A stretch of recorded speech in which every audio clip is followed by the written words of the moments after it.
அம்மான்னு சொல்லிக்க மிதிலா வைக்கப்படுறா. என்ன வைஃப்னு சொல்லிக்க அவர் கூச்சப்படுறார். நான் என்ன வாழ்ந்திருக்கேன்னு எனக்கு தெரியல. ஆனா நான் எல்லாருக்கும் உண்மையாதான் இருந்தேன். என் பொண்ணு என்ன மாதிரி இருக்க கூடாது, இன்னொரு வசந்தியா அவ வளர்ந்துடக்கூடாதுன்னு கூட்டிட்டு போறார். அவர் அந்த வார்த்தையை சொன்னப்ப நான் செத்துருக்க. எல்லாரும் இருக்காங்கன்னு தான் நான் என்ன தொலைச்சேன்.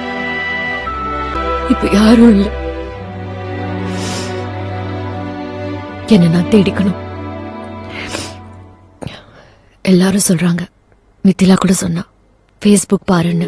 நான் இப்ப பாக்கணும். இப்ப எது கிடையாது, வேண்டாம் விடு. இதுக்கு மேல என்ன வந்துட போகுது? வா காட்டு.